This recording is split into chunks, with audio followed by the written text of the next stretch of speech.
Political reporter Rick Albin is in Lansing. So, Rick, we really do have a roads deal? We really do have a roads deal, and the governor's about to talk about it. I think he is at his podium right now. Let's go live into the Capitol. For passing an outstanding road package that is going to help make Michigan a safer place.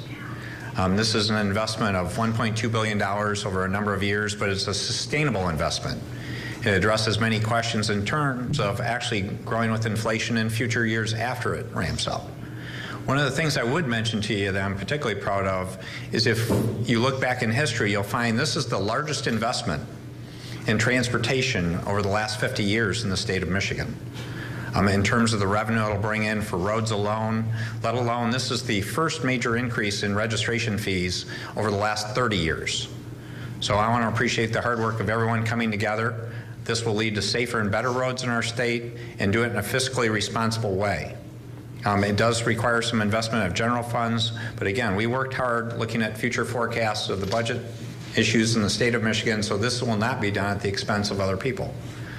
So this is a good, strong package, and again, this is a good outcome. We have an infographic that gives you a number of the key bullet points. But I'm not going to walk through that right now. I know a number of you are on deadline and have issues there, so I actually want to give my colleagues a chance to say a few words in recognition of their hard work. So with that, I'm going to turn it over to Senate Majority Leader Arlen Meekhof. Arlen? Thank you, Governor. Well, today we took another step forward on bringing Michigan into the 21st century with our roads.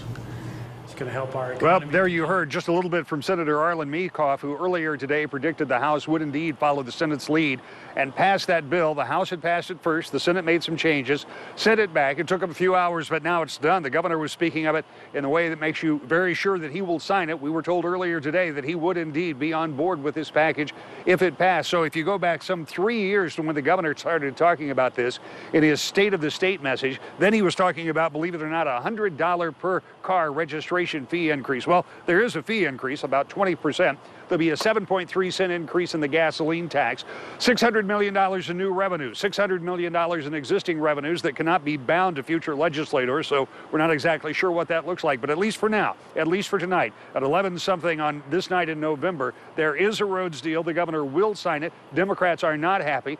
The Senate, the House Minority Leader had some very harsh things to say about it on the floor, saying it wasn't a deal, it wasn't a roads fix, and it would, in fact, cause some really big problems with the budget. But as I said, tonight, there is a deal. The governor appears that he will sign it. So at long last, there is something, not the thing, not the bill that people wanted, perhaps, but a bill to fix roads. Marley, Brian?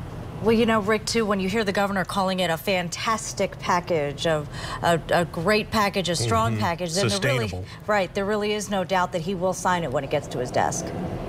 Yeah, there's no question he's going to sign this. He wouldn't have let them go through the calisthenics that they've gone through over the past couple of weeks unless they had a good indication he would sign it. But as I said at 6 o'clock, and I mean this is no disrespect to the governor, we're kind of to a point that if a deal was brought to his desk that came even close to that $1.2 billion, and if there wasn't something outlandish in it, he was going to have to sign it. This is getting to be a part of a big piece of legislation that he's been pushing for a long time, and it was something that as a leader he needed to get done, and Republicans, as being in control of everything in Lansing, seriously needed to get done, not just as a policy matter, but as a political matter too. All right, Rick Albin reporting live from Lansing tonight. Thank you, Rick.